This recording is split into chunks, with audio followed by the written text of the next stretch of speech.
You're listening to the Convene Connections podcast with your host, Matthew Curry. And good evening, everybody. I'm so glad that you made it. I'm here with two of my newest friends, Keith and Brian. How are you guys doing tonight? Doing great. Awesome. Thanks for having us. Great, man. Thank you, man. Appreciate it. Awesome. So I guess it's been, I don't know, how long, a month and a half that we met? 6 weeks. Yeah. Yeah. We got to give the credit to Ms. Lisa Herring. Yeah.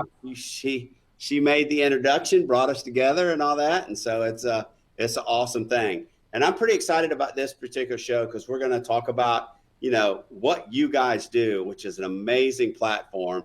And then we're also going to get into how, we plan on working together and kind of helping each other and really doing some pretty cool things, I think, coming in the near future. So without further ado, though, let's introduce you guys. So tell us a little bit about yourself, and then we'll get into Synapse even more. So, Keith, why don't we start with you? Sure. Well, yeah, man, honor to be here. Thank you so much for the opportunity, Matt. Guys, my name is Keith Reynolds, founder of Synapse, was a banker for many, many, many years in the retail banking space, and ultimately developed a passion for connecting people because my job was all about working with entrepreneurs, business owners, nonprofit leaders, and helping them with all their banking needs. But, I found that my real passion, outside of declining loans and all the mess that the bank would throw at you, all the regulations, all the red tape, what I loved was just being able to do anything I could from that seat to be able to support my clients, those passionate, purpose-driven people and entrepreneurs and business owners, and to be able to really, really use kind of my network to support them on top of kind of the bank products and services. Yeah. So that's kind of where I come from. But ultimately, I'm no longer a banker because I had bigger visions, and I'm really just glad to be where I am right now. Yeah, awesome. Brian, how about you? Well, I've been an investment advisor for the past 30 years. I met Keith almost exactly 3 years ago.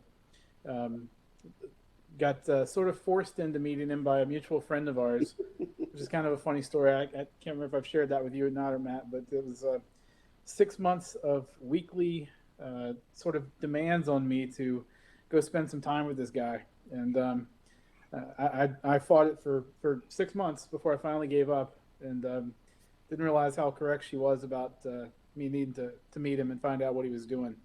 So a couple of years ago, had sort of a major life change that we can talk about later if you want as well. Yeah. Decided to sell my investment advisory practice and jump aboard with Keith and take this little sort of experiment / hobby thing that he had going on, and challenged him to consider taking it across the country. Yeah. So lots happened over the past year, and doing what we do is how we got to meet you. Yeah. So absolutely. So we're both excited to be here and talk more about it if you. Yeah, absolutely. So here's what I know, right? Keith and I we might as well be brothers, because we all, and everybody that's watching right now, you'll understand why as we talk about it, because, we both have found a passion for something. We both are relentless, I think, in running after that passion. I think, Keith, somebody probably has said this to you, or you said it to yourself. Somebody said to me, "Hey, is it a job? Is it a business, or is it just a passion? What is it? Is it a hobby?"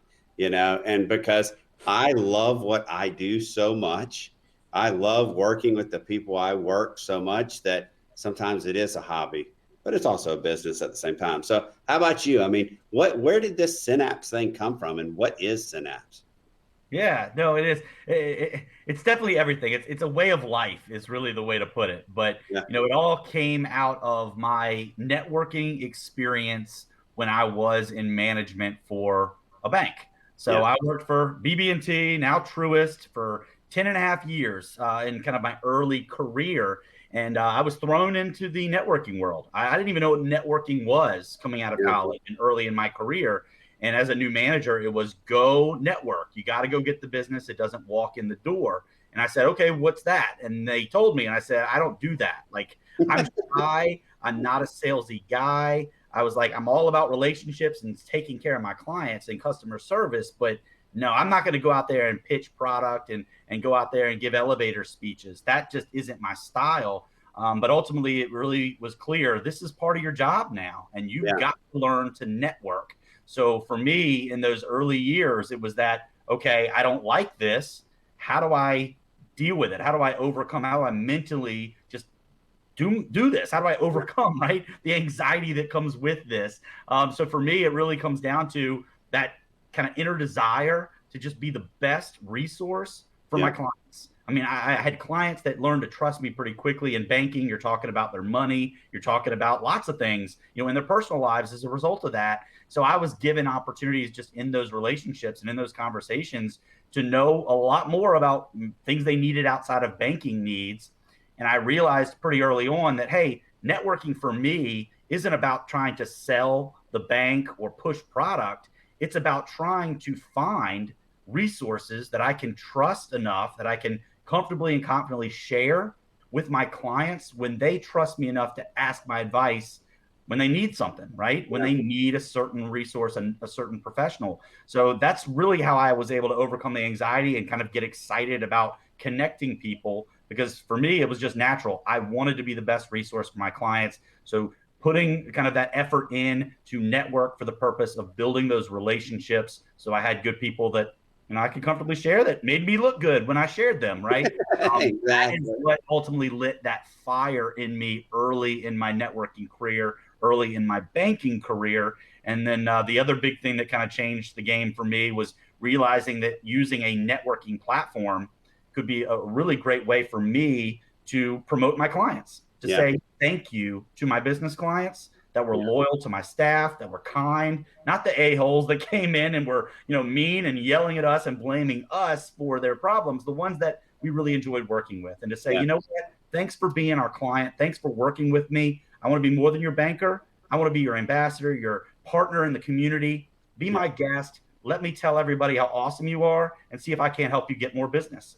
So that's really how I got this desire, this passion for networking and connecting people. But this was, you know, 14, 15 years ago now. So crazy how time flies when you start having fun.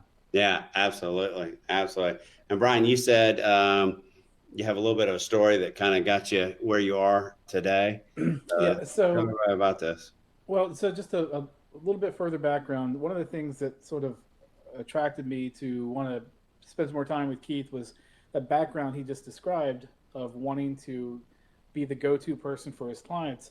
I had the same background. From all of my investment advisory clients, I decided early on that I wanted to be the guy they came to for whatever. I mean, if the little old lady wanted to get her yard cut, like I wanted her to call me to ask who to, and I spent a lot of time really getting to know personalities and to match up my referrals based on that, who I thought were best fit for the client. So that I wanted it to be thoughtful. I wanted the first referral to be a best fit for everyone, so it would work out for everyone. So I spent my career doing that. I didn't know there was another guy I was going to meet one day who had the same philosophy and wanted to create a company doing it. I didn't like formal networking. I tried it. It wasn't for me. I know it works for a lot of people, but I always felt like it was forced, and there wasn't a lot of necessarily there wasn't room to think about the referral. And really consider what the relationship piece would be like along the way. A couple of years ago, after those long 6 months worth of introductions or requests to come to this thing called a Synapse meeting, it's like, no. I finally went, and a lot of our members have heard this story that within minutes of walking into the first meeting, it was so different than anything else I'd ever experienced that I'm reaching out to Keith during the meeting while he's talking, saying, how do I join? And after the meeting, he was like, no, you have a couple of more meetings you can come to for free to figure it out. And I'm like, no, look, if I have to go to the website to figure out how to join and how to pay, I mean, I will. But exactly. So after a few of those meetings, which I tried to go to as many as I could in the following 30 days, I found out that Keith was a little bit of a beer aficionado, beer snob, actually is what I would call it. So I knew we both like pizza, so I called him and I said, hey, let's go out for beer and pizza. I want to talk to you about something. And just flat out, I was very open about it. And I said, are you looking for a partner? and it told him what my idea was. And he said, yeah, I've been waiting for somebody to ask me that question for a long time. So we started talking about it. And what I put behind it was, I think this is something that should get beyond the boundaries of Richmond, Virginia. And Yeah. I think there are a lot of folks like you around the world that we could go meet. And I think at first he was like, yeah, right, dude, whatever. But we started talking about it, and there was an original founding partner with him that he's got a pretty good story about. Ultimately, he wanted to retire, which worked out. 6 months later, after deciding to become his partner and help him develop it, I started feeling bad, and it's just started having really getting run down. And finally, after about a month or so, my wife saying, "Will you go to the doctor?" She was away for a weekend, and on that Saturday of the weekend, I called my doctor. And I called her afterwards and said, "Hey, I called my doctor and made an appointment for Monday morning." Well, it kind of freaked her out a little bit, because what guy voluntarily calls his doctor? And that, literally walking into his office that morning, he took one look at me and said, "You're in trouble." And I thought he meant that I would just put on a lot of weight, and I needed to lose that weight, which was part of why I went to see him. I was trying to figure that out. I got admitted to the hospital that night and got diagnosed, or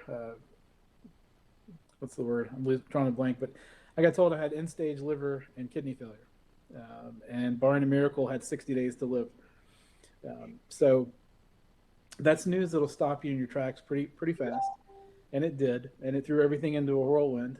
I shared it with Keith the next day, and we had a tough moment talking about it.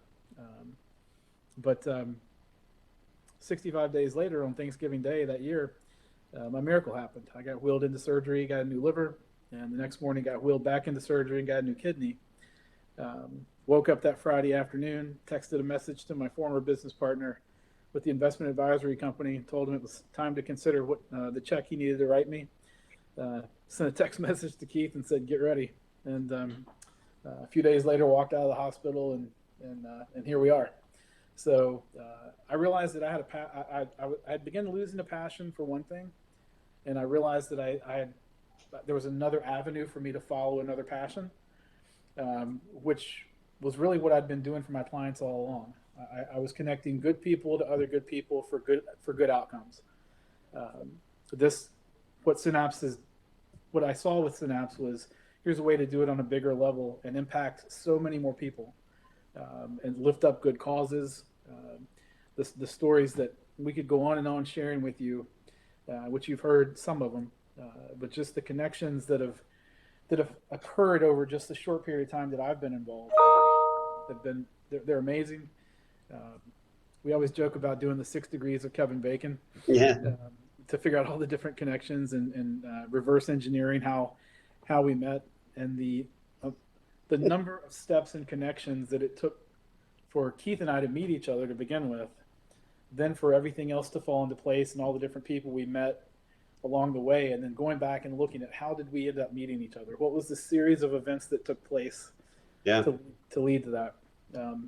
And it's a pretty amazing process. It's going back through the amazing series of steps that led to us meeting you.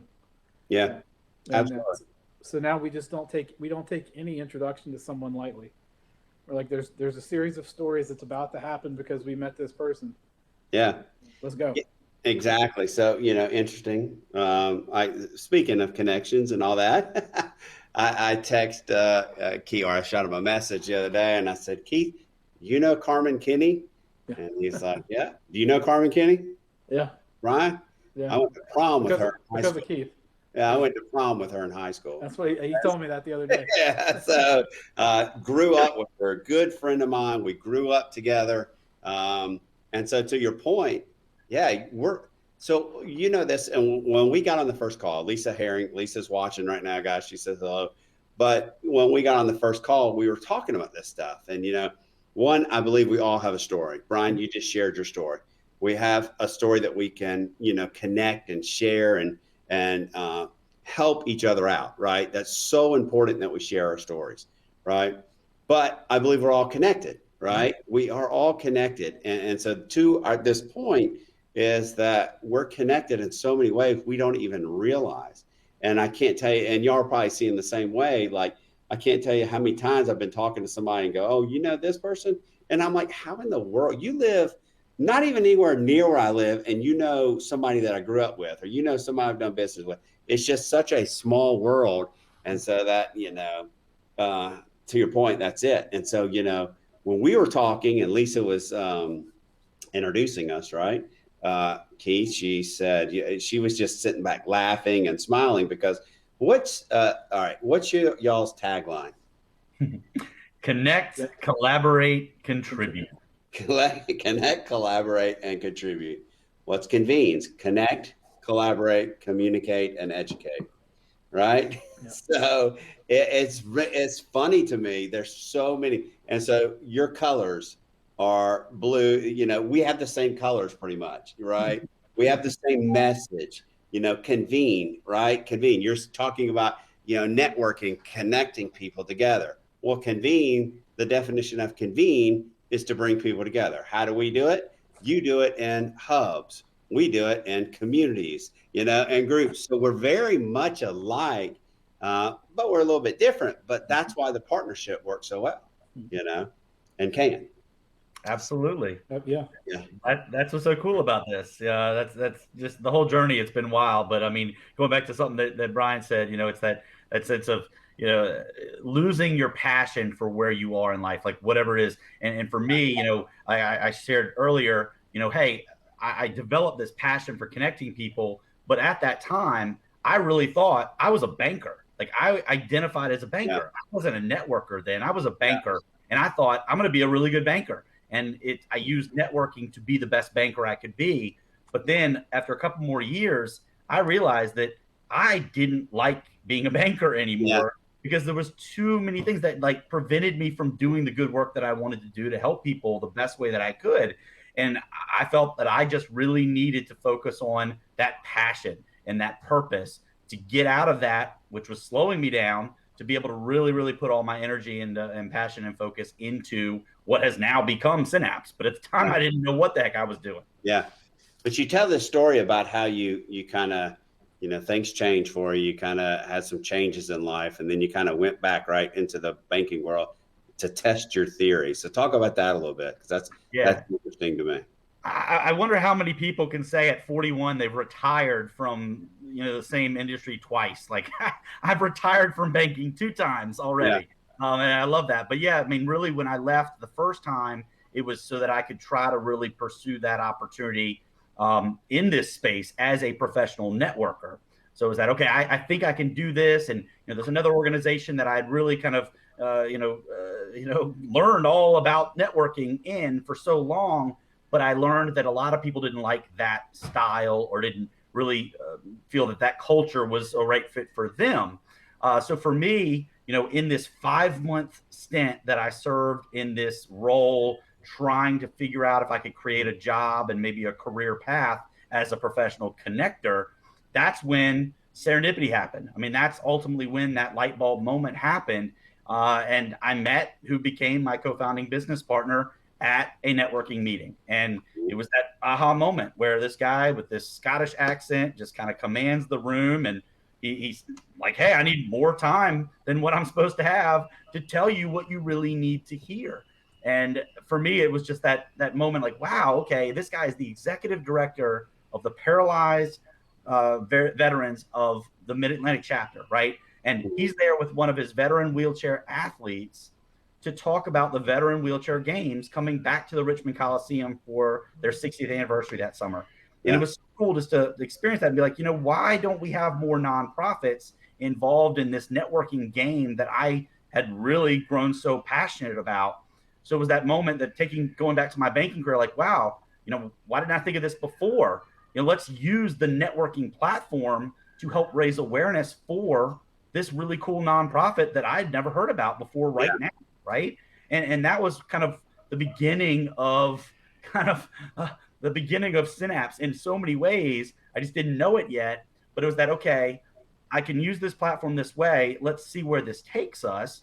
And it took actually getting myself fired from this volunteer role and kind of being forced to kind of go dark ultimately, to being told like, you can't do what you love anymore, not with us, like go away, you're not welcome here anymore. And I had to essentially go completely dark to really kind of take this vision and these ideas and build it and start to build it out. So it kind of took a year to really build out a model and think it through, got back into banking strategically for the purpose of using my roots, my experience as a banker to test the concept, to pilot, right? So, I mean, that was such a really cool time for me to be able to pull that off.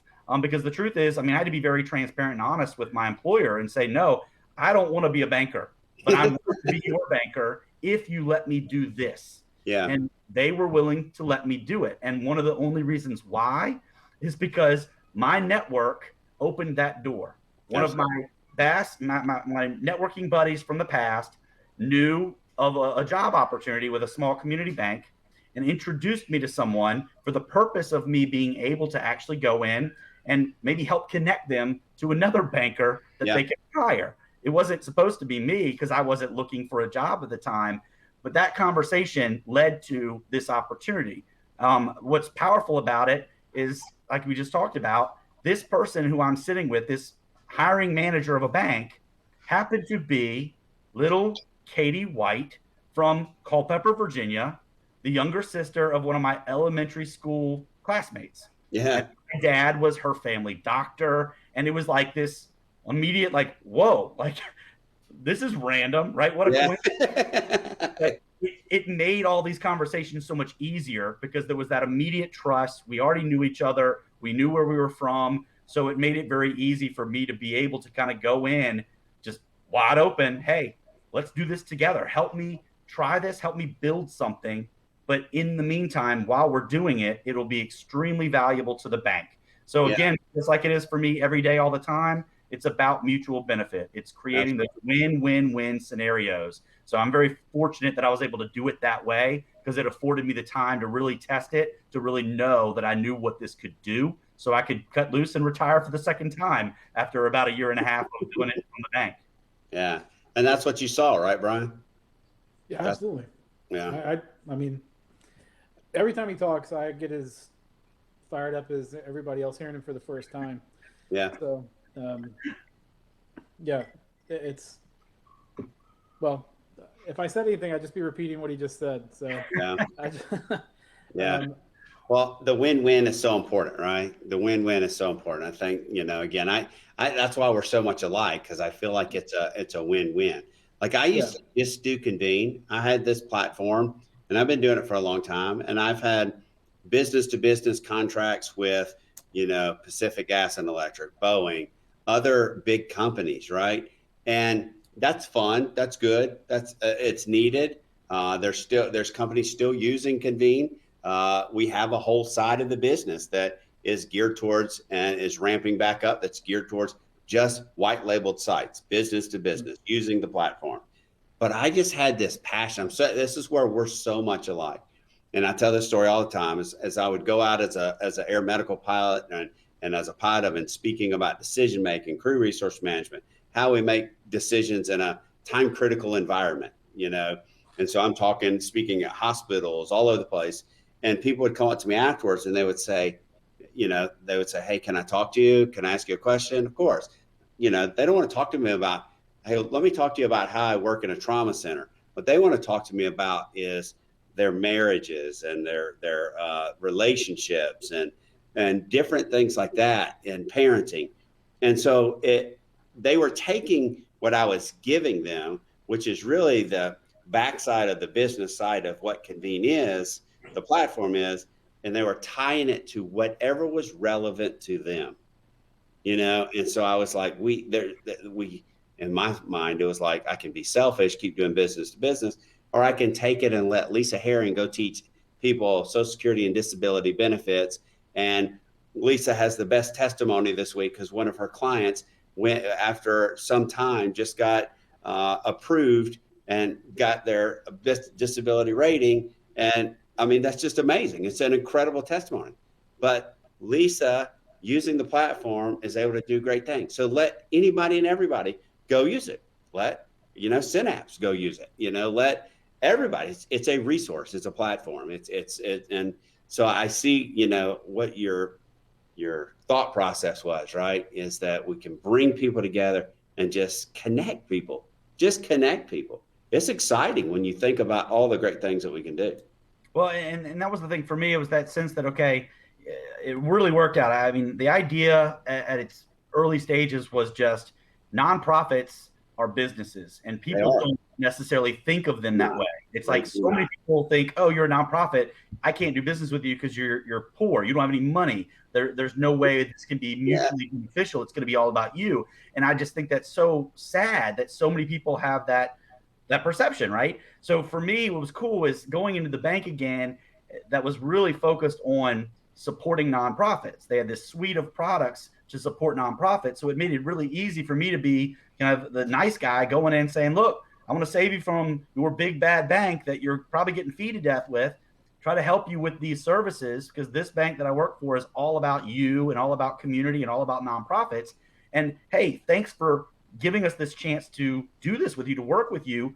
I'd also now like to bring a captive audience to your location and basically just let you share your story and your mission and your why and your upcoming events and your challenges, your needs, and see if we can just collectively with a group of community-minded people and professionals, maybe we can add some value. Maybe we can help you in some way, right? And that was really it in those early days. But again, that mutual benefit that, hey, everybody's winning because it made the bank look good for me to add that value through this process. But then it also helped us to prove the concept. So it was like, hey, we're bringing in new clients. And then, hey, let's do this again. Like, hey, I want to introduce you to my friend down the road. And they want to do this thing that I'm doing. And they also want to talk about the banking stuff because of it. So it opened doors from both sides. And it was really cool just to see how the momentum was created so quickly because we really started the first pilot process in July of 2013.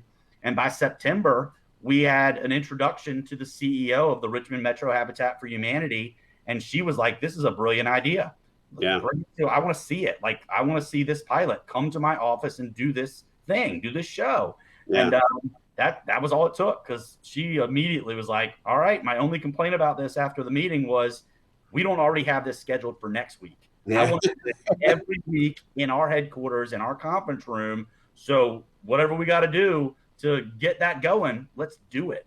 And it was so cool because that's when the momentum really started. That's when Synapse was officially born, is October of 2013 with Hub 001 with Richmond Metro Habitat for Humanity. I was the first hub honcho. We called him hub leader at the time.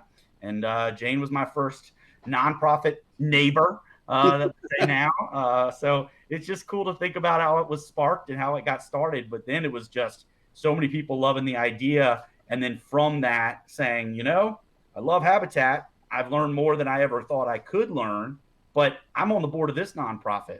Could we do this for them? Okay, sure. Why not? Okay. And then somebody says, I've got an autistic child. Could we do one of these for the Autism Society of Central Virginia? I was like, sure. Why not? Let's do it.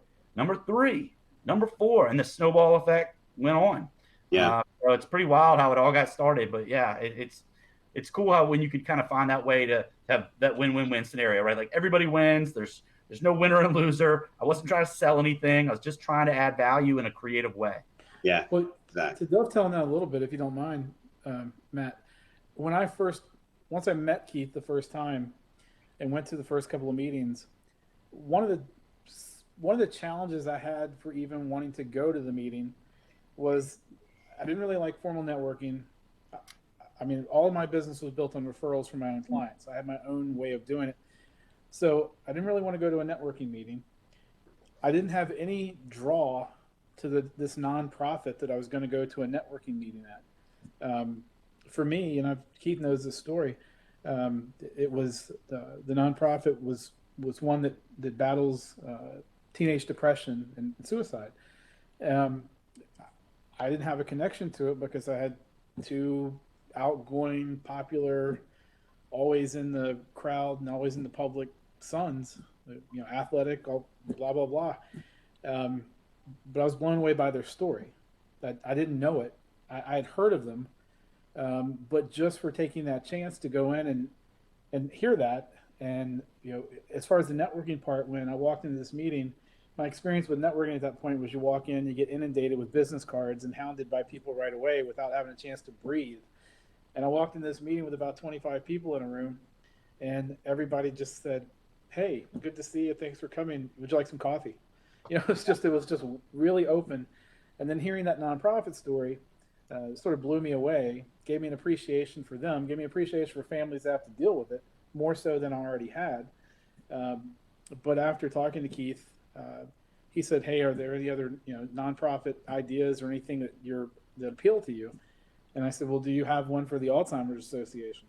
Because we have a direct tie to that with my wife's mother.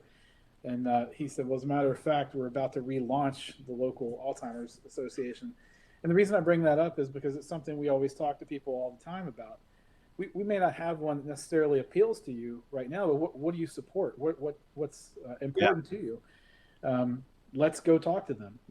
Introduce us to them. We'll have one of these meetings with a nonprofit for the first time. Keith's great with alliteration and having fun with numbers, so he calls them a 007 meeting, which I think would be cool to talk about. But we'll do it for anybody. It's just hey, here's a platform. It's a free chance for you to come tell your story to a captive audience, and we get to meet some new people and just see what happens. And it's again, it just goes back to that opportunity to take a chance just to go meet a few people and see what happens. Well, let's kind of talk about the 007. Yeah. Let's talk about what's coming and what we're getting ready to do, because one of the things that Keith and I have talked about, and Brian also have talked about, is through Convene, we are connected to so many nonprofits. So since Brian opened the door, let's talk about what we're going to get ready to do. Keith, why don't you talk about it? Yeah, well, before I do that, just let me explain for our listeners who may not know, because most people still don't know exactly what the heck we're talking about when we talk about the 007, because we know it makes you think James Bond. But from day one, when we started the number system, it was funny because as we rolled out 2, 3, 4 hubs, then we started to get the people saying, "Well, I want hub 007, right? I want hub 007." And it was like, you know what? We're getting a lot of requests for that, but we can't skip over 4, 5, 6. Like, we're not going to jump 7. Yeah. And then, no, 007 has a different connotation. So everybody thinks of James Bond. We've got to use that strategically. So even from those first 6, 7 months of this, it was, we don't know yet what that's going to be used for exactly, but we can't have 007 be a regular Synapse hub. Yeah. So we've used it in different capacities for years, but since COVID and having to go into this virtual world and learn how to do virtual networking, which has been so weird, but we've learned how to do it well, we feel. The 007 model has been our way to showcase, to spotlight the most dynamic nonprofit leaders anywhere in the world, anywhere. Yeah. And the thing about nonprofits is that, yes, they need money, but the most important thing they need is awareness, because that's where the money will come from. That's where all the stuff comes from. So with the 007 process, what we do is partner with folks like you, Matt, and we say, wow, you've got all these nonprofits you serve well, that if you trust us enough to connect us, to introduce us, our 007 model allows us to essentially make you look good and to give them a gift of awareness and everything that comes from it. And the way our structure works with the 007 is, hey, you've got a nonprofit that you think could appreciate this, that could appreciate having a captive audience to share their story with and really share their struggles and their challenges, and see if we can't kind of use our brains to just brainstorm a little bit and provide some suggestions, advice, and connections. Well, that's what this is. So we basically set it up so that any nonprofit that's not part of Synapse, we partner with them for a one-time shot. So there's no strings attached. There's no long-term expectations. They get to be the nonprofit neighbor of Hub 007 for the day. Yeah. And I have the privilege of being the hub honcho, and I love it. I take a lot of pride in it. So I get to essentially put on a show to support that nonprofit and make sure that everybody who's there gets to learn all the good stuff and then gets to try to provide them any connections and value that they can. So with you, obviously, with you working with all these, it's going to be a real honor to have a chance to do that and to give them that warm and welcoming feeling of what it's like to be one of our nonprofit partners and hey, again, if it's just that one time and they get some cool stuff out of it, and we hear stories later about how this person supported them in this way, or they added a board member, or they got a big check, or a new sponsor, then we'll feel like we did a great job. But even better, sometimes those nonprofits realize we want to do that again. How do we do this all the time? And then we teach them how to earn a hub.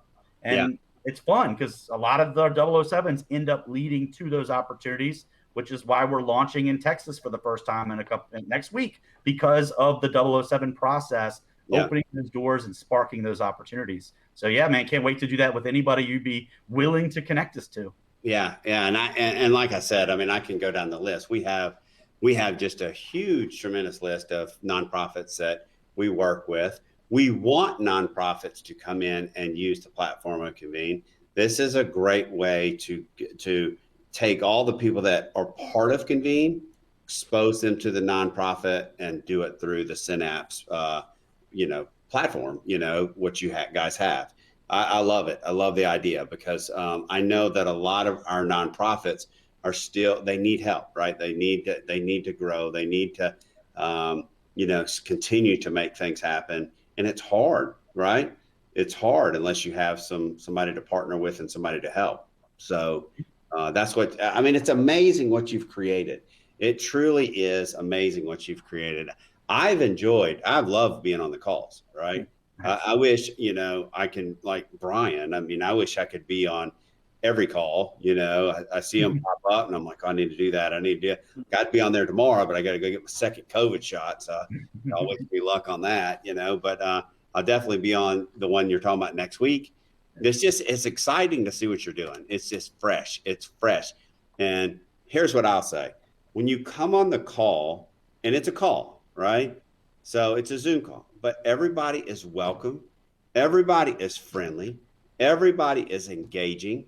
Everybody wants to know about each other. The chat side of the call is just lighting up.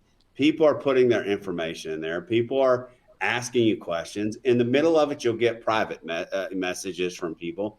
So it's a good format of that collaboration and that communication going back and forth. It's exciting. I'm telling you, I love it. I think what you're doing is awesome. And it's making that pivot that you had to make, with COVID, and you've done it successfully. And in fact, y'all are growing, right? So which is even cooler.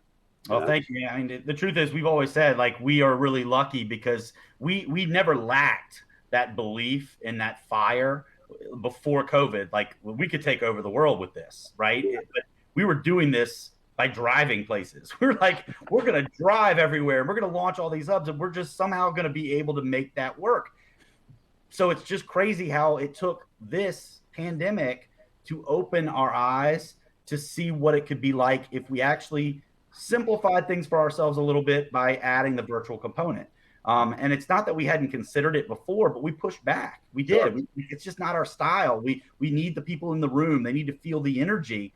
So it was quite the pivot. It was quite an adjustment for us. And I remember for me, for years running these meetings in person, I felt like I didn't know what I was doing in the Zoom room for the first month or two. I don't know how to run a Synapse meeting this way. This is so unnatural. It was uncomfortable for me. It was awkward. But yeah, we had to get good at it. We didn't have a choice, right? Like everybody else that just had to suck it up and do what you have to do. And for us, we just look back and say, wow, how much of a blessing has this been for us to have to do it this way, to learn how to do it this way. So now we can really see all the opportunity with our model because it's been game changing. I mean, for us to be able to be hanging out with you like this is something we couldn't have even envisioned a year and a half ago, because this is not something we did regularly enough to be like, oh, we can invite Matt to be a special speaker at one of our hubs. It's like, no, he's all the way down in Winston-Salem. We're not there yet. You know? Yeah, exactly. Wow. Yeah, exactly. I had to we made the big pivot. So I can't remember if I told you, I was in the process. A friend of mine who had a nonprofit, it's called the 108 Challenge. It was his second annual benefit, or second annual thing at a church, right? And he had a lot of some good speakers coming in. It was at this church in Thomasville, North Carolina. We're getting ready for it. What would happen is the people would go on the stage, the speaker would go on the stage, and then they would come off the stage and they would come into a side room with me and I would do a Facebook Live with them talking about, who the interviewing them, who are, what do you do, and all that. So we were getting ready for the second one, and he's at my house, and when the news is breaking, everything is shutting down. It's that day, and he's like, I'm gonna have to cancel this, and I was like, I mean, it just popped right in my head. I'm like, no, you're not. I'm like, we're not going to cancel this. Yeah. We're going to take it from a local little event in Thomasville, North Carolina, in this church where you have 90 people scheduled to be there, and we're going to take it national. We're going to do it live. We're going to blow it out. And it went from having Michael DeLeon, this great speaker, coming to be there face-to-face, to having him on virtual, to having Amy Ronshausen, from the executive director of Drug Free America, to having the executive director of Drug Free World. We blew it up. I mean, we blew this event up, and I think it's one of the best things that I do with Convene. In fact, we're planning today one called the Waits Village Summit, and the Wait Villages. We're all in this together. It's a community based around disabilities, families with disabilities, people with disabilities. And so we got that coming in October, right? So going virtual it was natural. It was good. And y'all have done the same thing, which is really, really cool. Well, I mean, it's funny because it's like, we decided that we're going to go from Richmond into Charlottesville, and then we're going to go down to Virginia Beach and develop there. And hey, then we'll throw in, the peninsula area, and then, hey, Charlotte, that makes sense. That's not too far. Oh, hey, let's go to Texas. All of a sudden, into Texas, and it's like, that doesn't make any sense. But in a virtual world, it doesn't matter. It doesn't matter at all. And one of our best contacts now, or I don't know if I can say best. I mean, certainly she deserves all the credit in the world. She is awesome. But we've been hanging out with Miss Universe Ireland. Yeah. Of the fact that we did a 007 with a nonprofit over there in the UK, and she happens to work for this nonprofit, which allowed us to get to know her. And ultimately on St. Patrick's Day, had a panel of 6 people from Northern Ireland hanging out with us and letting us ask stupid American questions about food and drink and what they do for fun over there in Ireland, in Northern Ireland. So, it's such a cool environment that, we've been able to kind of embrace under the circumstances, and it's really opened up a lot of opportunities. And the sky's the limit now, man. I mean, it really is wild. It's just, it's hard to keep up with it, but it's so exciting because we're able to do this anywhere, anytime. And one of the other ones was we got to take everybody to Mars when we got introduced to the Mars Society out in Seattle, Washington. That's cool. Literally get to hear all that and learn the stories about how this organization, an international volunteer organization, is basically preparing us all to go to Mars. You never know what story you're going to get. And that's one of the reasons I love the nonprofit world. It's such a wide range of different interests and focuses and cool things. So it's just like, man, nonprofits are so much more than anybody really wants to give them credit for. And we have a lot of fun getting to learn about all the great work that these inspirational people are doing. Just fire and passion. I love it. Brian, I thought you said that it was all about being local. It doesn't sound like it to me. Early on he was, but again, I've seen a metamorphosis in him since I started pushing the whole national thing. He's taken off. One of the other cool things about it, though, Matt, also is I feel like we're really back to the local a little bit.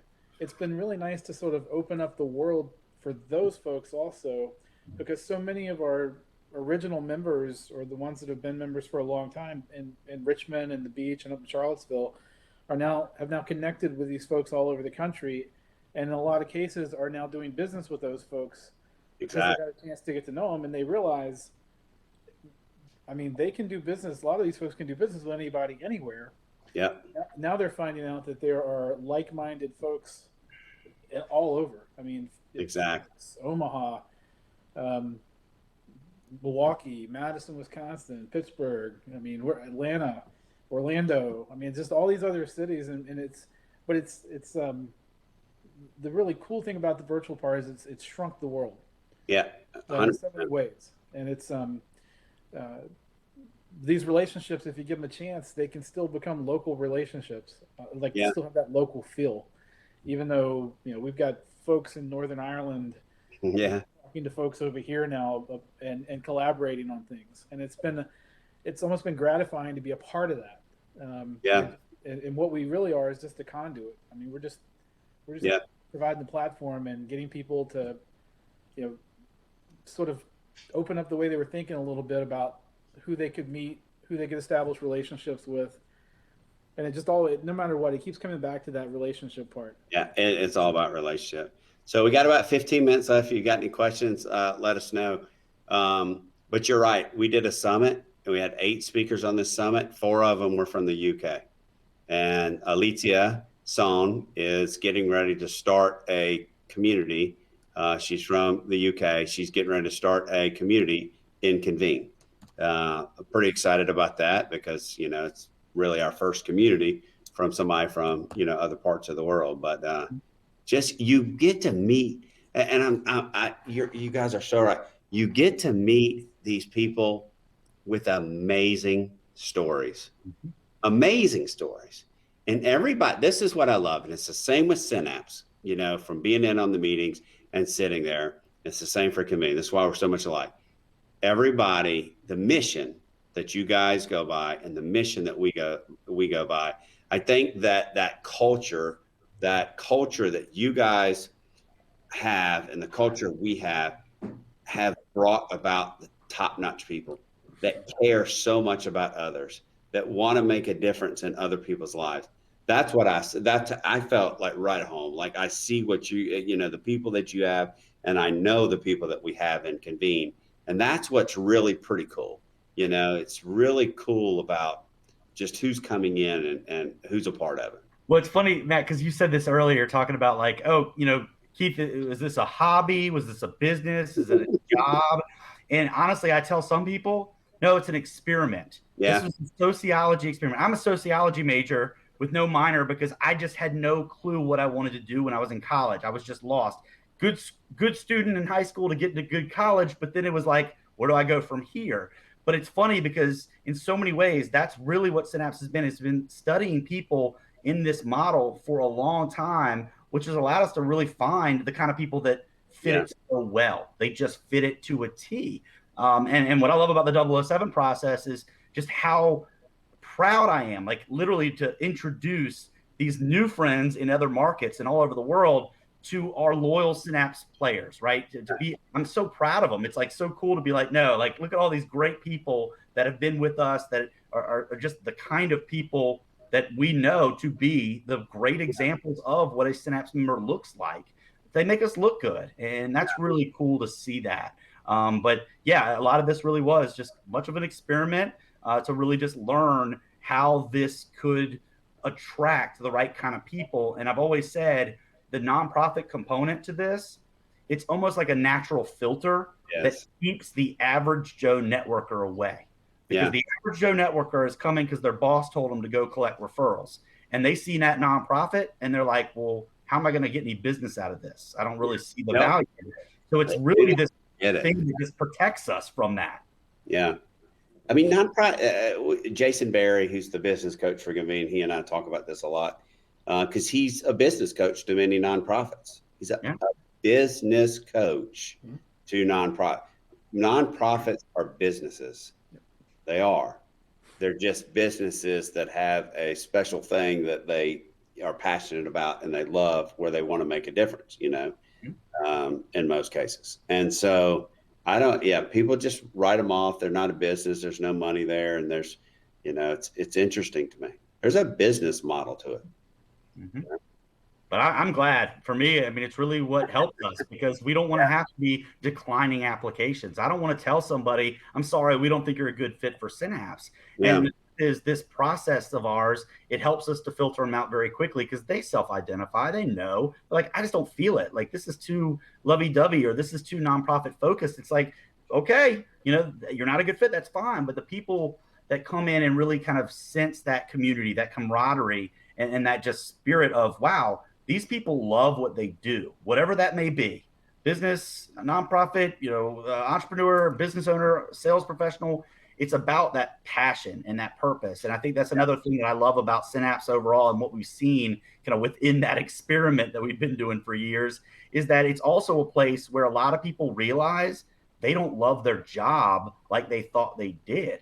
Yeah. And around other people that are so passionate about what they do for a living gives them wings to a certain degree. It's like, wow, you know what? Maybe I can start that business because you guys can help me. Or maybe I should consider a job with a nonprofit, because before I didn't think that was an option. But now I realize, wow, I can make a really good career doing something I'm passionate about. And I love that too, because it's nice to be able to save somebody from that job that just feels like it's dragging them down. And we all are only here for a certain amount of time, and nobody knows how long we'll be here. All of us, nobody's guaranteed anything. And it's just sad how many people are really living for the weekends. I lost that a long time ago. I live every day to the fullest, and I almost don't like the weekends because nobody's talking to me anymore. I take responsibility on the weekends. We're so much like, I get up every day and I look forward to coming. I look forward to getting to work. I look forward to getting to talk to the great people that I get to talk to. It's awesome. It is. And Lisa said, "Too lovey-dovey, haha, bring on the lovey-dovey." That's right. That's what we have in Convene, Lisa. Bunch of lovey-dovey. So where y'all going? What's the latest? What's next? What's happening? Give me the future of Synapse. Where are you taking me, Brian? Where am I going? Where are you taking me? Where's Synapse going? They got to have good beer wherever it is. That's what it's all about. That's why we're sending them in Northern Ireland. Exactly. Well, I mean, not to get too dialed into the business part, but really it's, we have to run this as a business also. Absolutely. Absolutely. So moving forward with the structure that will allow us to do that. We're looking for other good people. I don't say this as a bad word. I think some people sometimes think it's a bad word, but we are looking to franchise what we're doing so that we can continue to grow. But we're doing it in a careful way because we don't want to impact the culture that we have, because that's such a huge part of who we are. So searching for those franchise partners along the way will be as much of a screening process for us as anything else is. But that's where we're heading. We've had folks. We've been very fortunate with this. We've met tons of folks who enjoy this way of getting to know other people and making business connections, and being able to be dialed into supporting really good causes at the same time, and really just combining those two things. It's so that's where we're heading. The 007 process introduces us to a lot of markets. Our goal, or our plan, is that will help us to attract folks who potentially want to become franchise this, and through meeting them through those 007 meetings. So that's our line right now. That's where we're heading. As with anything else that we've done, we're careful about it.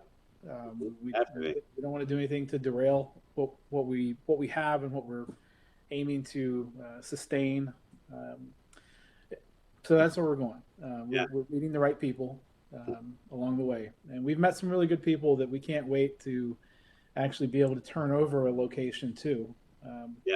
It's important. It's important for the folks that are involved with us. Like for each of the hubs, we have structure in how we want them to run, but we also want them to have their own. We want them to be their own thing.